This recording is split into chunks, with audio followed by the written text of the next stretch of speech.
Hi, welcome to What's on Your Mind. I'm Peter, and today I'm going to give you our conversation with Eddy Van Calster. Eddy, his mission in life after his wife died in the attacks in Brussels in Zaventem, he is very passionate about removing every fear and judgment in people's lives. So we're going to talk about consciousness. Enjoy this very special man and his special mission. Welcome to What's on Your Mind with Peter Snowart. Every week a guest talks about his or her story, and that story can inspire you to change your own. Here's Peter. Hi, Eddy. Hi, Peter. This whole Corona thing, if you look at your life, what you are doing, what was the impact for you? You mean on personal level most? Or On whatever level you want to discuss it. Well, on personal level, it didn't change a lot because I'm usually anyway alone, so quite isolated. So at that level, didn't really change a lot. I had more time to do my videos and to think about my project. I would say on society level, of course, the Corona is a very interesting challenge. And with what I do in my work, I like when people start to ask questions about themselves, about life, about society. So it's a good thing for my job, although it's of course for many people not so nice. So can I say that you saw an increase of demand for people who wanted to be coached by you?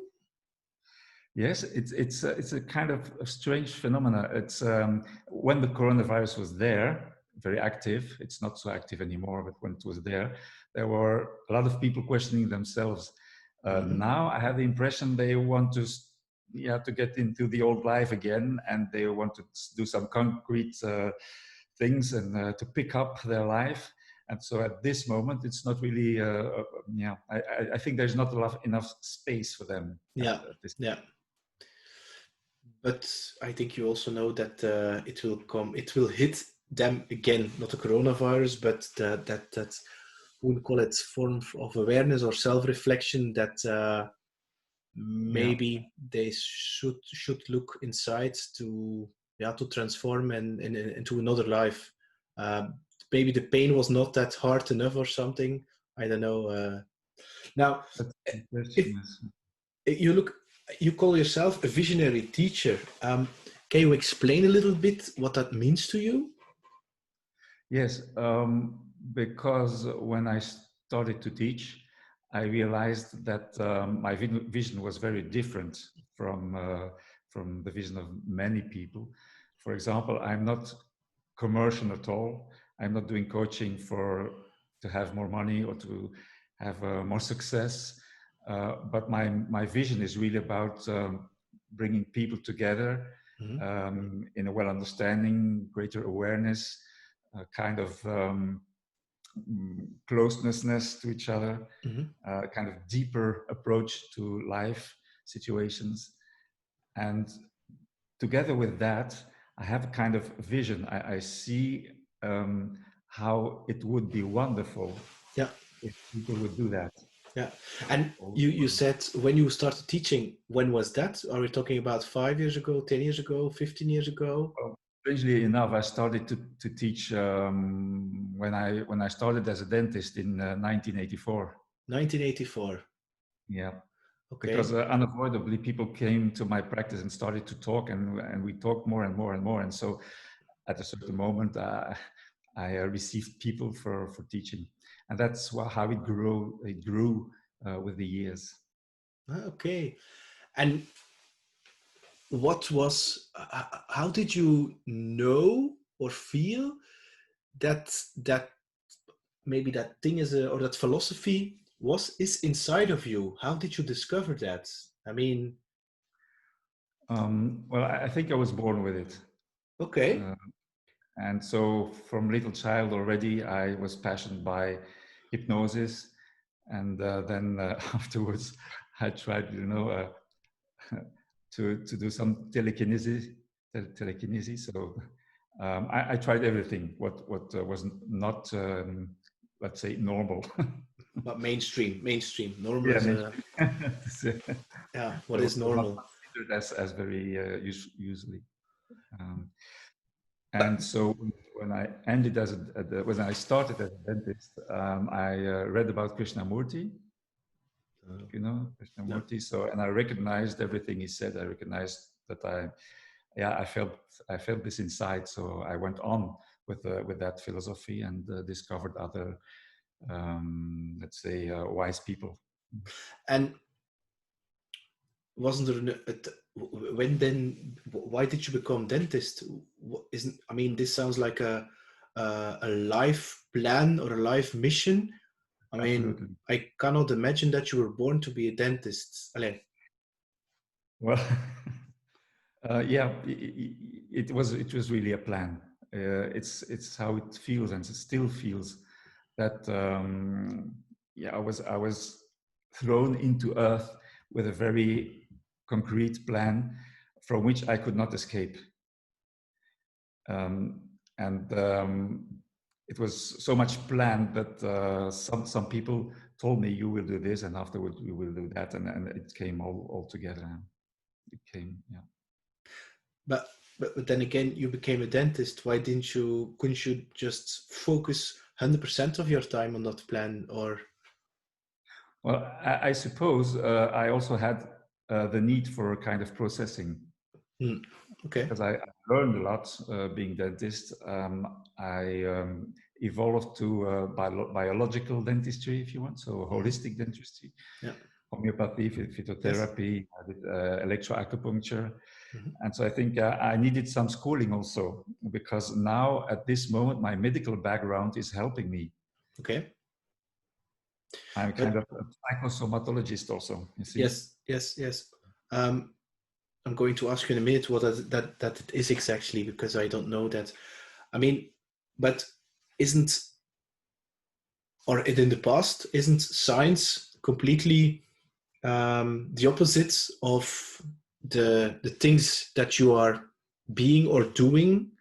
I mean, because science looks at the facts, what they can prove, and there Mm-hmm. it stops. Or how do I see that? Yeah, you should see this totally differently, because it's exact the same. Is it exactly the same? Science and philosophy have just one goal, that's to know truth. Mm-hmm. And so, if you really go deep into science, you Mm-hmm. find the same as when you go deep into truth, into philosophy. Interesting. This is very interesting. Now, you just mentioned, and this is also one of my questions, what is psychosomatology? Somatology, sorry. Yeah, it's a link between the mind, the psyche, the mind, and the body. Ah, interesting. Okay. That's a very interesting one. I mean, I meet a lot of people, and I also have been running around with that belief for years, is that the mind and the body are two separate things. Mm-hmm. Whereas in Eastern traditions, they call it the mind body, and it's seen as one. And I think nowadays people, maybe not becoming aware, but are seeing that, for instance, when people are in a burnout, that the first thing, because they did not listen to the voice inside of them, their body says no, and so the body will crash physically, and then yeah, people are in some kind of burnout phase, and then they will realize that they should listen to the signals that their body is giving. When did you discover that the mind body is really one and the same? Well, as I told you, I did also electroacupuncture, Yeah. and then with that technique, we measure Yeah. the acupuncture points, Yeah. and they are kind of representative for the energy of an organ, also, huh? For Yeah. Okay. different pieces of organs. And I discovered that when I talked to the people, I had more results even by what I said than when I gave remedies. See, Okay. so the results of the talking you could immediately measure. And so I discovered the direct link between what I told, what I said to the people, and the result on energy level the meridians level on acupuncture. Yeah. Interesting. Now, your environment, how did they react on your, you call it not normal, I call it another vision than the mainstream vision. How did your environment react on that? Did you had friends which suddenly were no longer your friend anymore, or I had one very, very big problem, that is that I was always the first one in these things. I was a pioneer every time. okay.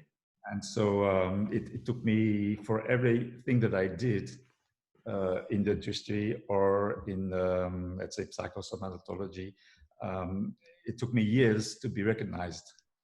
Okay. And it's the same with the Proton Life tool. I created the Proton Life tool. The same. It's just now that people are, let's say, ready to understand.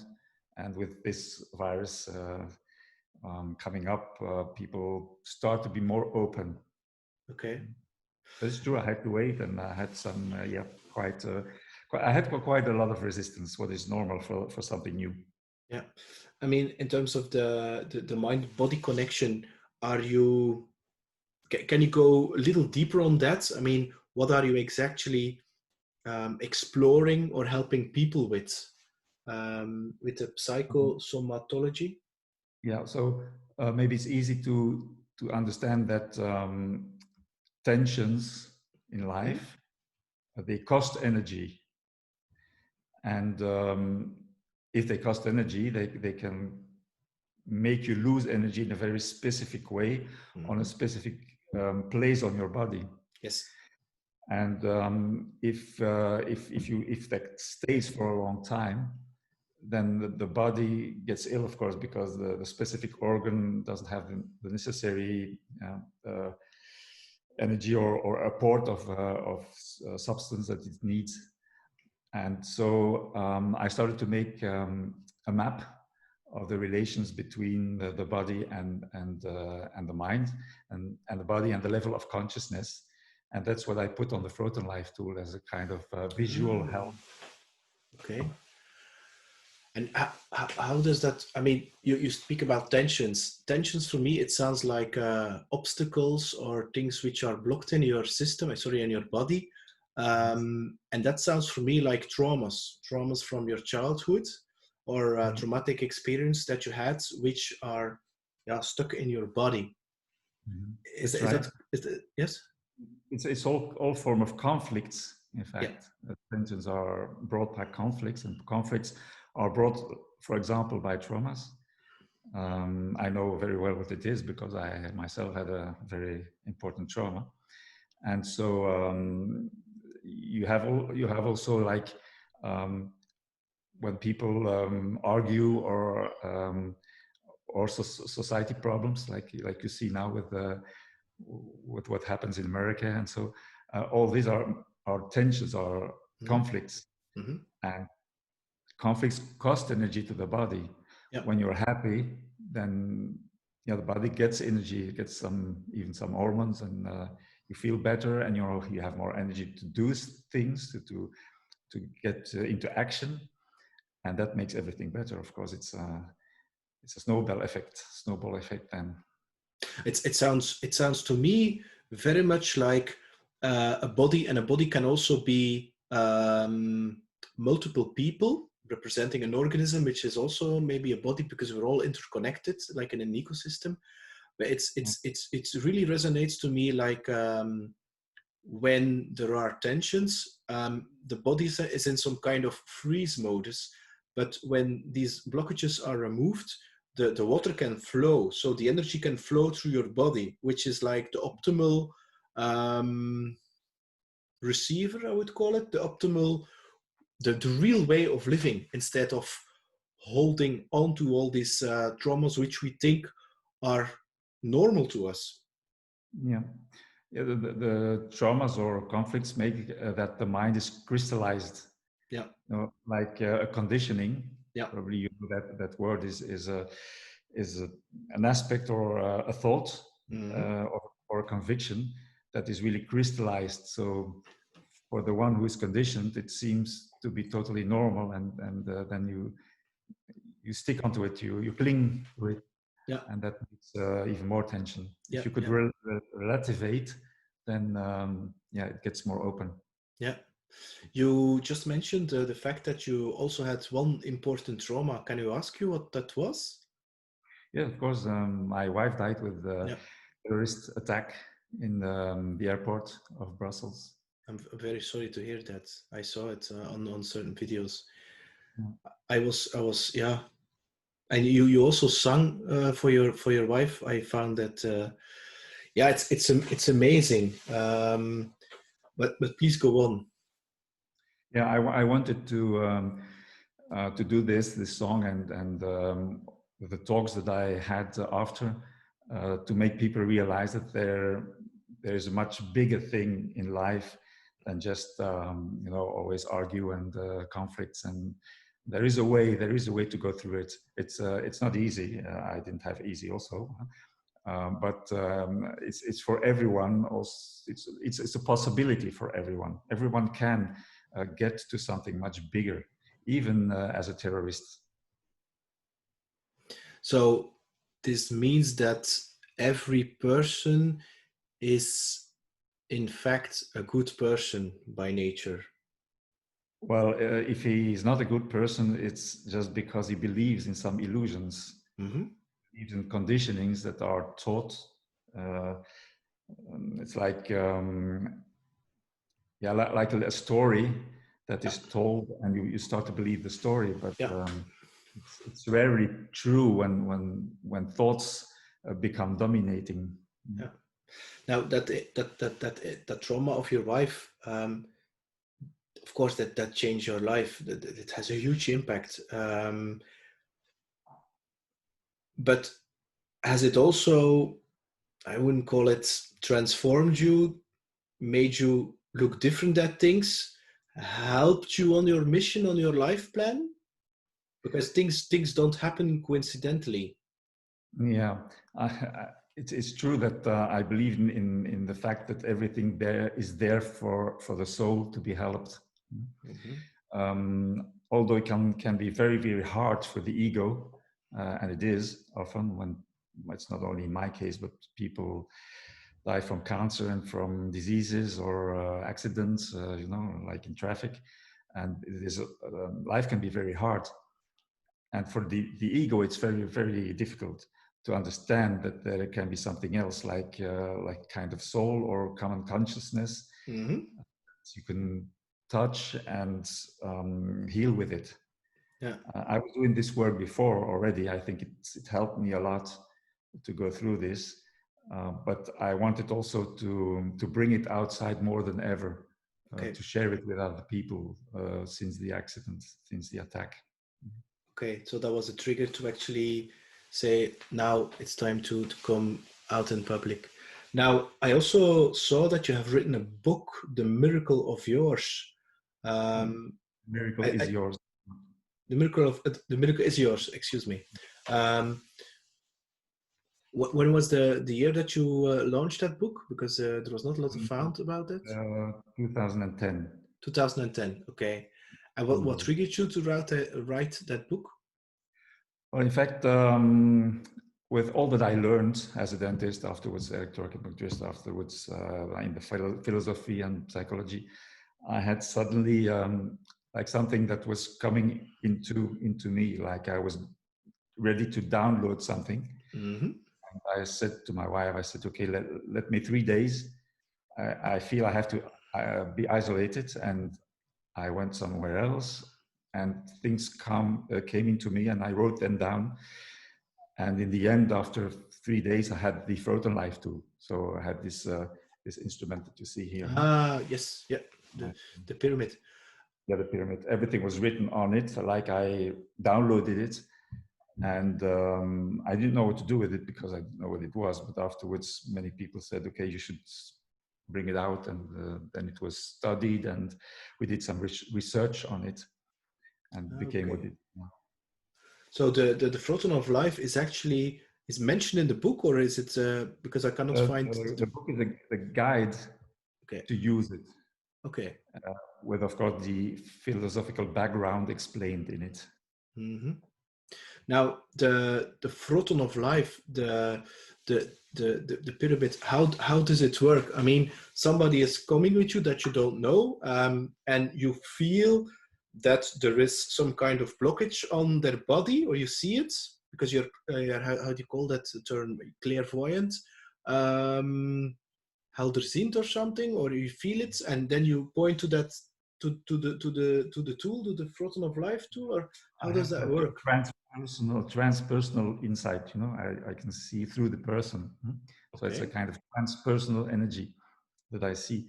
But I think anyone can learn it. It's not really something special. It's something that um, you make it more sensitive by working with the Photon Life tool. But there is also a real specific technique to go from a problem to a solution. Okay. And there's 3 steps that are explained in the book. I don't know if you want me to explain it now, but it takes quite a long time to explain it. So it's written in the book if you want to know how it works. But just keep it short. Yeah. I really want to understand how does it work. I mean, do you get you see somebody and you feel, okay, there's something here. You point to the layer on the photon of life, and then you give an explanation and or something to do or to be. Because on the Photon Life tool, you see a lot of symbols Mm-hmm. and words, and there are arrows and levels of consciousness. That there's the body, and so we start with. In fact, the healing, it comes by insight. The purpose is to have a clear vision of the problem of the saboteur. The saboteur is like the unconscious beliefs, and just to point out where it works on what level, Mm-hmm. and what is the relation between the levels of consciousness, the resonances, the illusions, and the body. Mm. So when you see the whole thing, there comes kind of insight, and you get into balance, because you realize that everything that is deviating from a good balance is like not necessary, or is like a bit not important enough to feed it. Okay. But you don't have to know where the self-limiting belief is coming from. Well, everyone knows, in fact, where the self-limiting beliefs is, but the thing is to Let it give the go. place, to Yeah. place it in the totality of the life. If you know what is the interaction between your beliefs or your misconceptions and the consequences, you get motivated to get rid of them. Mm-hmm. But everyone knows. So I don't push anything. I don't say anything. The people tell themselves. They discover what's going on. I help them to discover. Mm-hmm. And they do the process of transformation themselves. Yeah. They do. In fact, they do all themselves. Yeah. So this is of course a little bit the old way of thinking, because you start with a problem and then you do something, but in your case it doesn't work like that. It's not doing, it's being. Yes, insight makes that you discover your real being. Mm-hmm. So we are human beings, not human doings. Mm-hmm. So when you discover who you really are, or what you really are, then all the rest is, you don't use it anymore, so you don't feed it anymore. So you have like a spontaneous life, and the action becomes spontaneously. Yeah. Yeah. Now, I mean, I assume that a lot of people, that everybody has blockages or tensions. I mean, I can't imagine that you did not get any tensions. I mean, Of course. does that mean that people have to repeat the cycle over and over again because it's a layered model, so they are getting rid of tensions on a certain level, and they go deeper, and again they find new tensions, and they go deeper and deeper and deeper.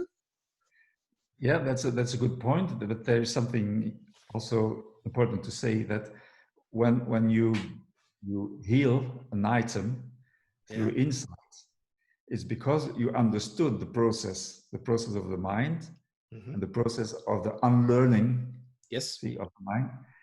And each time you take the next layer, because indeed there are many other conditionings coming up into life, and the purpose is indeed to be pure, to purify them.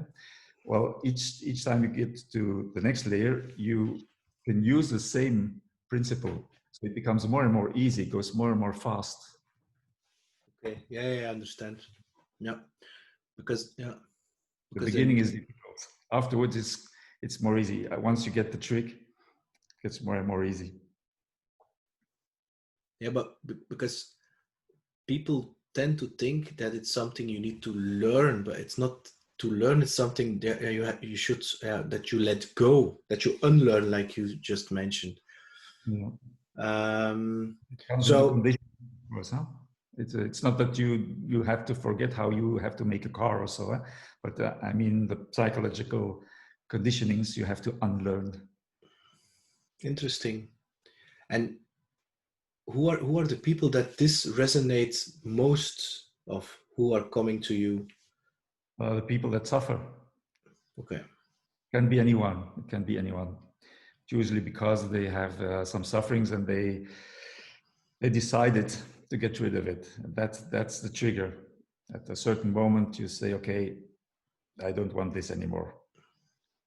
As long as you're fine, you're not so much motivated to clean things. But we see in society that, of course, more and more that there is, the insight coming up that there should be, that we should learn to unlearn. Yeah, it's true.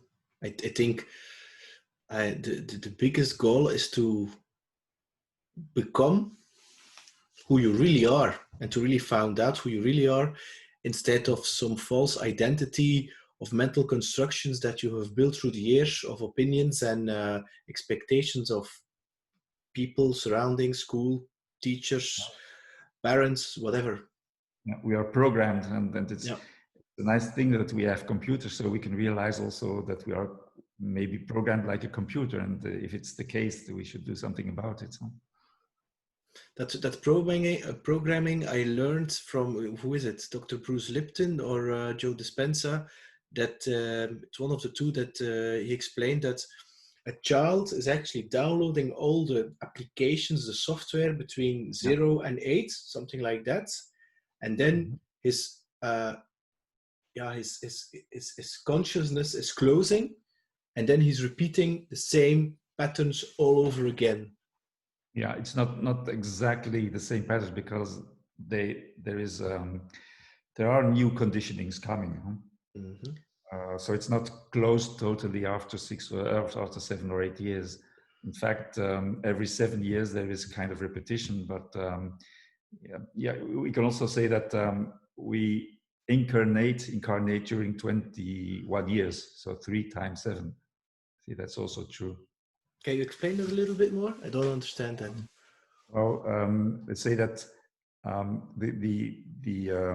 all the conditionings we absorb until 21 average, and then afterwards let's say that the ego gets bigger and bigger until 21. So like young people say, I want to become, I want to be this or that, I want to become. And so at 21, we are manifesting the idea of what we wanted to become. So we get to society, we get to work, to maybe find a relationship, to build a house, to have family. And then afterwards, let's say usually at 40, 45, some later, it's not really, you don't have to see it very strictly, but it's like... of course. We realize that everything we build up with our ego didn't bring us really very far, not so far as we thought, or become very rich, and then they say, but in fact, yeah, that was my dream. I have a big house to boats, and but I miss something. See, that's what is wrong with me, you know? Or I have a good wife and 3 children. They're all at the university, and but what happens with me? And so then they are starting to search. They are starting to search inwardly. Mm-hmm. So it builds up, not only after 8 years, but it's still building up, and the ego becomes much more active until 21 usually. Yeah, but I had that. I mean, for me it's not 40. I'm 45 now, but it was around 34. Divorce. It's the same. You have everything, lots of money, beautiful wife, things like that, and still something is missing, and you cannot say what is it. And then then the misery starts, and also the very exciting journey. And then you Right. realize that you have put your ladder onto the wrong mountain. Absolutely, absolutely, and you realize that you will die soon, huh? Yeah, yeah. So, and in my case, it was actually when a doctor said 2 years ago I had 3 months to live. That was for me a gift. So, and since then, I really learned to follow the path of positive energy and follow the path of the heart of who you really are. And yeah, magnificent things are happening. I mean, then you don't have to search for that purpose in life because it's very simple. It's just to enjoy and to come close to who you really are. Yeah. I mean, imagine your son is, how young is he? He must be 30 now, about Okay. 30. Now, I mean, is there actually a way? I mean, the ego has his role. It's a survival mechanism. Um, but is there actually something that you can do when you are a parent and you want to create more consciousness, more awareness for your children to, yeah, I mean, I know they have to have their struggles and they have to have their pain in order to grow. I really understand that. But it would be cool if, I mean, why should we wait until 40 to get those insights? Maybe, and I am seeing that with some younger persons around 2025, they know already there's something there which is different. Is there something we can do, so that our environment, I'm going to keep it general now, is yeah, that process or that insights are going to become faster, that they are aware of that, so they Yes, can. it's very simple. My advice is always don't wait. Yeah, but Eddy, I mean, how do you, I mean, when, let's assume there's a coach and there's a coachee. When the coachee is not coachable, meaning he or she is so stuck in his or her head and is so full of the ego and the mental constructions, and and he or she is hanging on to this, yeah, to these beliefs, and thinks that this is me, and you are not going to change me because this is me and I believe this is me. I Yes. mean, Yeah, when I say don't wait, I mean don't wait to inquire, of course. And the inquiry needs a very honest person. okay, I understand. If you are not willing to be honest to yourself, yeah, that's a choice. In fact, you have just one choice in life, and that is, will I be honest with myself or not? Okay. Because people that say, I don't want to know that, they know what they do. They know that they choose for themselves as an entity, as the me ego. They know that. And because they know that, you can do nothing. If they don't want, they don't want. You don't have to force it, you know. No. So then you have to get back to yourself and ask yourself, what can I do for myself? Not for my ego self, but for the whole, you know, For who you really are, the I am. right. Because if you really discover who you are or what you are, then you're very effective. You're as much effective as you can be, But that doesn't mean that you can convince everyone. Huh? That's also not the purpose at that moment. No. But it's because you are leading by example. Because I can imagine you're now 59. I mean, if you compare yourself to, I don't know, when you're 21, let's say it like that. I mean, what is that impact of that transformation from a butterfly to, from a caterpillar to a butterfly? I'm going to call it like that, to come to who you really are, to your full potential, because that's what it is, eh? Yeah. Well, So, I started very young, like I said. I was reading Krishnamurti when I was 22, I think. okay. So that's Yeah, but okay, but you started then, but the impact, mean those were words, but words need to become really into you so that they can have an impact. yes, So that I mean, it's not like you're great. reading those words that immediately your life changed.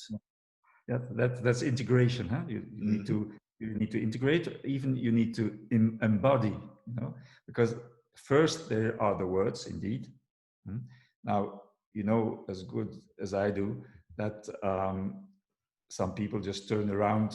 They turn their back to the words already. So that's a choice they have to do. You know? It's also written in the Bible. It's the same. Huh? So that the dead buried the dead, you know, like this. You should not run after them. That's not useful. But when they are ready to listen to the words, then there's what we call an open mind. That's the first step. And that's, in that sense, science is exactly the same, because you cannot do science if you have not an open mind. You know? If you're influenced by lobbying or so, you don't have an open mind. So real science needs an open mind. And then when the mind is open, then starts the inquiry. And the inquiry is just, but I want to know truth. Then you can be helped by someone like Krishnamurti or like any wise person like you and me. So you can be helped, but that's also no guarantee of success, because at any time you need to choose, am I going for truth or for my own personal importance? And this makes the process, if you choose for truth, you go into a process and you're confronted to live things like we have every day. And in every step that you are confronted with, you have this choice. Yeah. Do I clean it up? Do I purify? Or do I cling to it so I can keep it mine and keep my importance? And so be a kind of illusion, not being my real self, but being a constructed self. That's why we talk about constructed mind. Yeah. Now, I mean, I've done a lot of things, and some of them really work for me. And the result is that I live lighter. I have the feeling that there was some kind of thing which was clinging onto me, and now it's gone. Yeah. So, and it's really, I wouldn't say hard to explain into words for people who don't understand that feeling, but it's really that it makes you feel, it makes you live lighter. Yes, of course. That's why they called it enlightenment, huh? Yeah. Okay. Yeah. Fine. Yeah. There are different degrees of enlightenment, huh? I find it light, huh? That's a good one. Enlightenment. I mean, is that your goal in life, to become enlightenment? Well, or are you already enlightened? Well, the person cannot be enlightened. See, there's no enlightened person. Okay. So the I am can recognize itself, but the I am or consciousness recognizing itself or discovering or realizing its existence has nothing to do with a person. So no one can say I am enlightened as a person. You know? This is a new one. This is because sometimes you see like these gurus, I'm enlightened, I had this or this, blah, blah, mental, and now I'm enlightened. And I'm like, right? So you cannot be as a person, and everyone in that sense is enlightened. yeah, I know, because that's your true nature. Yeah, that's true nature. So all of us have this true nature. So everyone is enlightened. Yeah. It's just that when you add to it these conflicts and these misconceptions, then it becomes heavy. Yeah. We are in our own way, eh? Pardon me? We are in our own way. What do you mean? We are all. We are in our own way. So this means that that ego, that construction, is actually hiding that true nature, that enlightened thing. Yeah. So that means that we are standing in our own way. I'm going to explain like that. Yes. So they believe in the ego as a fragmented entity, so not belonging to this light, if you want. This ego is like an image you have of yourself. Mm-hmm. And so this image cannot be enlightened. This image is something something heavy, something of a constructed illusion, in fact. And the mind that is conditioned is just conditioned because it believed things that it was taught to believe. So it has no value on itself. Yeah. And even the belief that you or me are this body is also a belief. And so you can go very far into it, but as long as you think that you are a person, or you identify with this thought that you are a person, or you are this mind, as long as that is there, yeah, then you are still enlightened, but you don't see it so clearly. Yeah, but also the whole Black Lives Matter is also the same, what you just mentioned. I mean, aren't there any people on the world, on the planets, who are benefiting from the fact that we have this kind of ego thing, that's consumption and TV and things like this, so that they want to numb us?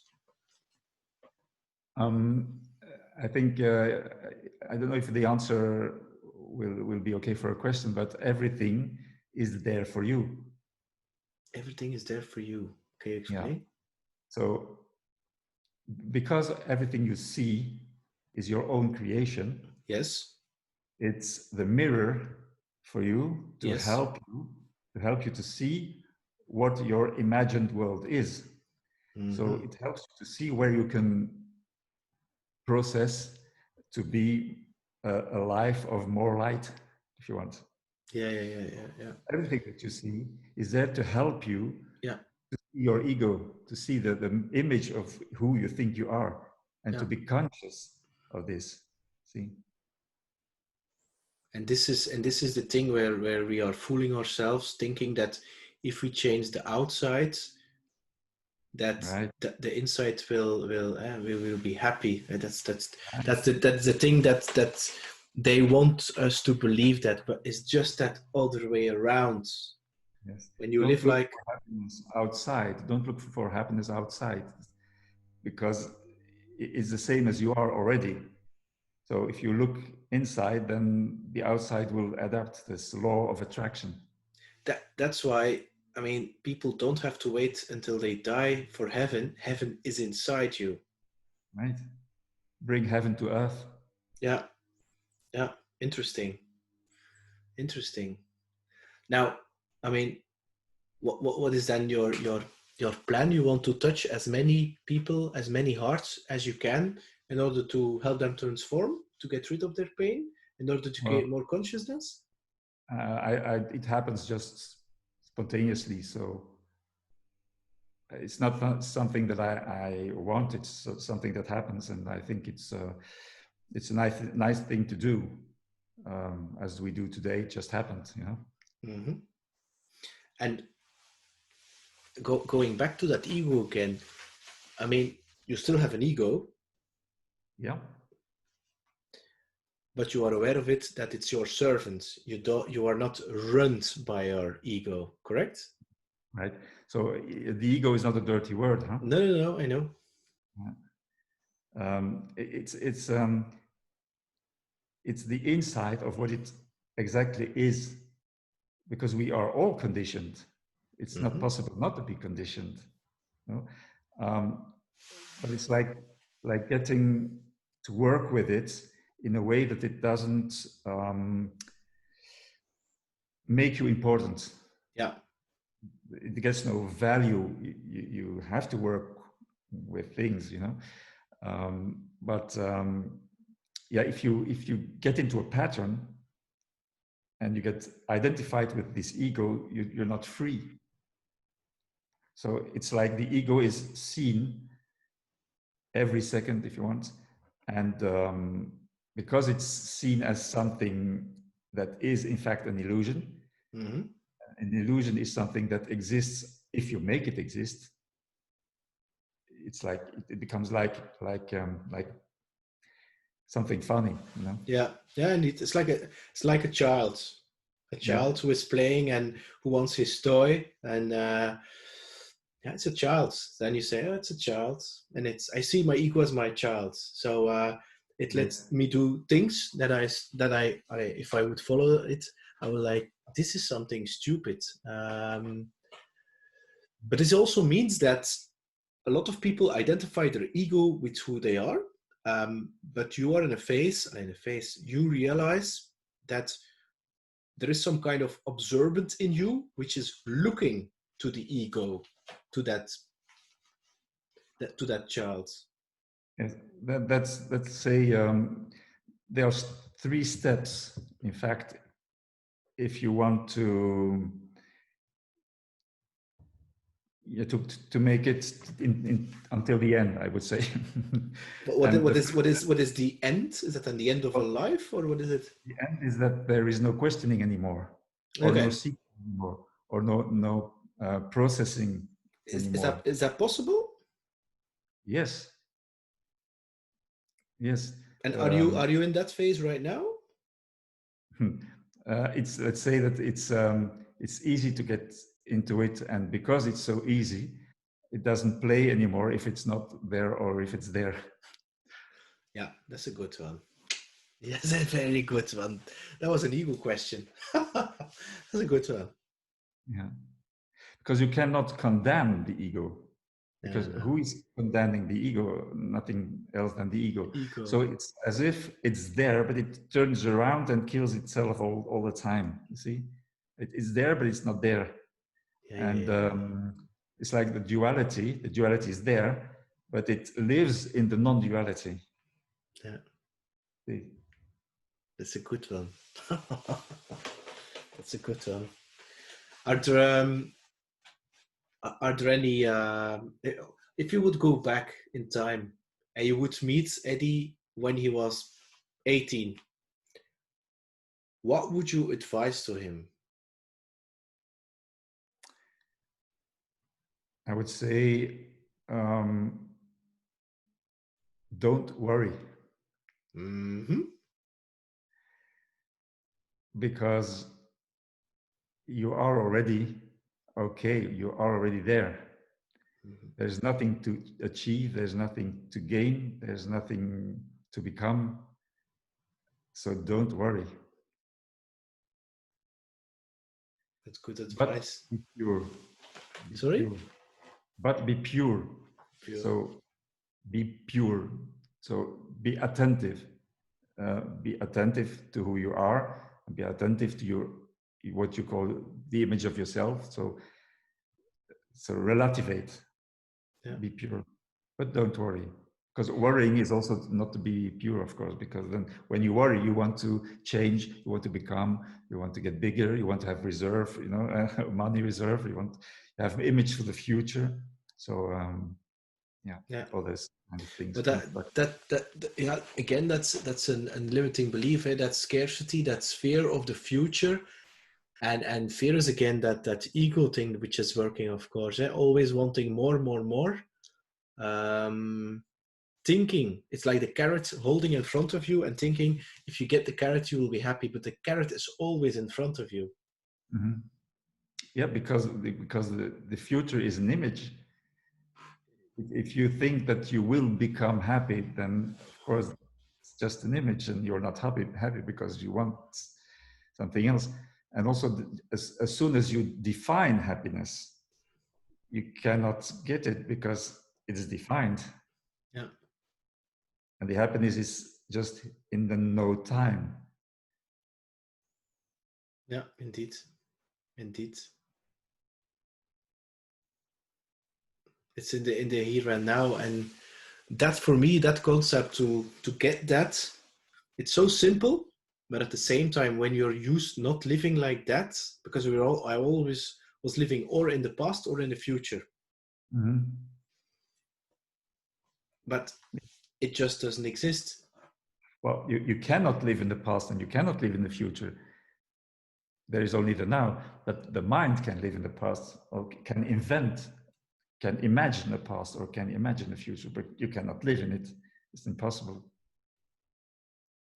If people, I mean, we're going very deep here and it's quite advanced.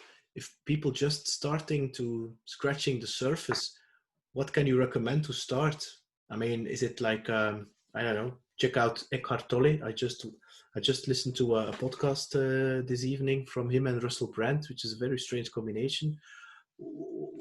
What can you recommend to start? Well, it's kind of big different for different people, but Mm-hmm.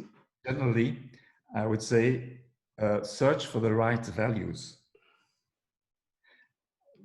because the conditioning, the mind conditioning, the mind constructs are not your friend. They're not the right values. Mm-hmm. You know, like I know better, so like yeah, it's delicate to talk about religions because yeah, it makes angry. But just try to get real values. There are some real values in some religion, so pick them out. If you want to have a religion, pick them out and see what is really valuable. Yeah, but Valuable for good life and life of others, of course, life of others, not only your life. Huh? I make the assumption, and it's a very no, it's a heavy assumption that a lot of people today they are not atheists, but they are not certainly not active practicing on religions, and that they are searching for answers, which of course with scandals and things like that, especially in Belgium with Catholicism, um, okay, it's maybe on their passport that they are Catholic, but they don't really believe anything. So we get rid of the religion and we go more for the maybe the universal laws of nature. What you're talking about values. I mean, how can they discover those values? Because I wouldn't say a hard time discover what my values are. So how do you do that or be that? So yeah, maybe the time has come to think about new ways of seeing. You know, right? That's why I call myself a visionary teacher, because I think the time has come to put aside everything what is conditioned. That means that you just believe without inquiring. Yeah. You know? And it doesn't matter what religion you have. If you inquire really, you Yeah. will see good things of every religion, and you will find the real values. The real values are, in fact, quite simple. It's truthfulness, is it's love. You know, like do to the others what you would like them to do to you. So there are basic things, and they work. And you can see, of course, that if you say to someone else, I have the better religion, and the other says, no, I don't believe I believe I have the better religion, and you get to wars or terrorism, that's, of course, not nice for no one. I don't know who likes that, you know? So it's not so difficult, but you really have to be honest with yourself and prepare to want honesty, the truth, you know, and not believing what other people say. So it's indeed discover it yourself. Don't get involved also with everything what happens on television, all this news, and so you know, there's a lot of manipulation. You know that, huh? So the best way of getting power is to disempower people. And how do you disempower them? To let them have beliefs, you know? So be just a bit more intelligent. No, no, that's the reason I don't watch any news. Mhm. And sometimes I get very strange comments like, "Oh, you don't know, you don't watch the news." No, and they see it as a negative thing, and I see it as a positive thing. Anyway, now, are there any role models, people who inspire you at this moment that you admire? There were many, huh? So, okay, like I said, Krishnamurti. Yeah, but now. Yeah, still, huh? But he's dead, but still. You have Rupert Spira now. Rupert Spira. Well, I like Moji. I like Moji also. You have Adyashanti. I like also what White Bull says. You know, the White Bull channels. I don't know. I don't know. I don't know. Never heard Um, of it. yeah. So I think many interesting people are at the background for the moment. Yeah, some are famous, but some have extremely high quality of talks. But it's not a very easy thing to understand and to get out with it, huh? To share. It's not so it's an easy thing because there's one reason we're not used to it. We don't get the throat and knife tool in the schools. It would be wonderful if it would. Yeah. But that's a real inquiry, honestly. So the children should learn from very early that there is something else than me. You know. That's true. And I asked, that's, of course, that's a very interesting question because I asked myself that same question this evening when I was driving home. Um, that specific question so my son, who is almost 3, he receives a car, a toy car, and immediately says, in context of somebody else, some other child, or some Boomba, it's mine Boomba. And of course, I want to teach him, yeah, whatever. Why do you want to cling so hard on that identity? But of course, with an almost 3-year-old, I will have to use other communication techniques to transfer that message because like we are now communicating, he will look at me and he will ask, I don't know, French fries or whatever, which I'm not in favor of, but or sugar. How can you teach that to a child? Well, I think a very important thing is trust, because a child trusts his parents. So if he comes with something like this, you can say to him, you know, that is not making me so happy, you know, and I know why, because I was also like that. So maybe you could change and try something else and see if it works, because that will always be like that in later life also. Excuse me, what was the last thing? So in later life, Yes, you will hear you or someone else will hear me talking or someone else talking, and they will trust or no. They will say, okay, I will trust him, or no. But if they say I will trust him, then what will they do? They will try something else and see if it works. And that's the processing. In the work that I do also, I just, okay, try something else. I don't think your ego was a very big friend to you. Did it help you? No, in fact, it brought misery. So let's put it aside, try something else. That's inquiry, and that's putting it into life. And that gives trust, because if you do this, if you use real values, life is better. not only for you, for the other people also, and so also for you again. No, that's true. I think that's where it starts. It's really having faith, trust, whatever you want to call it, that everything is going to be all right. Yeah. It's all right.